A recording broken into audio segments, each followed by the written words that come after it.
Ici, auberge du lac à Tunis, l'un des quartiers les plus chics du pays.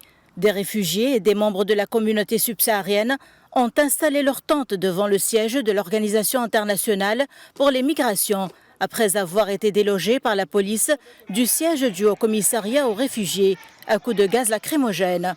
L'Agence des Nations Unies pour les réfugiés a annoncé dans un communiqué officiel qu'elle est profondément troublée par les violents incidents qui se sont produits le 11 avril, causant des dégâts matériels et entraînant des interactions tendues avec les forces de police locales.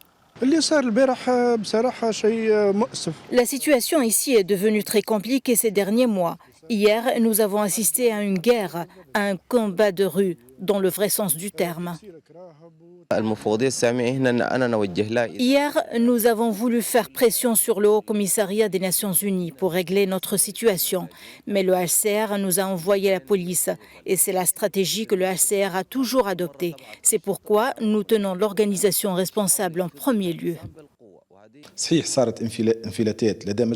qui s'est passé hier est regrettable. Il est vrai qu'un petit groupe de réfugiés a déclenché l'affrontement.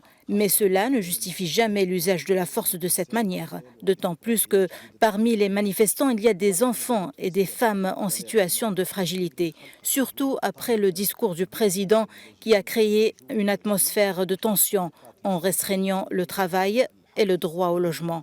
Dans ces circonstances, le Haut-Commissariat des Nations Unies pour les réfugiés n'a pas pu rassurer ces réfugiés. Et voici le résultat. Ces migrants en sit-in depuis quelques semaines ont réclamé depuis un moment leur évacuation de la Tunisie vers n'importe quel autre pays. Mais le Haut-Commissariat n'est pas parvenu à trouver un pays hôte pour ces réfugiés. Dans l'insécurité ici maintenant, quoi, est-ce que vous voyez? Maintenant, moi, là où je suis comme ça, je ne veux pas rester ici parce que je ne travaille pas. Tu vas aller... Moi, je suis un cuisinier diplômé, professionnel. Et je prends mes dossiers même maintenant là, pour aller déposer dans les restaurants, dans les hôtels. Mais quand tu pars, ils disent que le président dit qu'il ne veut pas voir les Noirs travailler ici. Donc, ce n'est pas la peine de rester dans un pays où tu n'as pas de travail. Et si tu n'as pas de travail, tu ne peux pas payer la location ni la nourriture. Et les loyers aussi, en tant que Noir, tu pars pour prendre le loyer, ils ne vont pas t'accepter aussi, ils ne vont pas te donner, c'est difficile.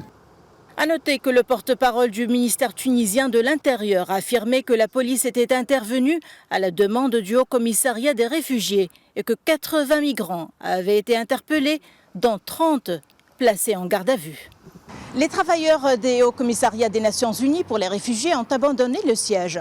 Des témoins ont confirmé qu'il est difficile de travailler dans de telles circonstances, alors que le Forum tunisien des droits économiques et sociaux affirme qu'il y a une certaine lenteur dans le traitement de cette affaire de la part des pays européens qui adoptent une politique de distinction et de tri des dossiers des demandeurs d'asile. Depuis Tunis, Najwa Becha, pour Média.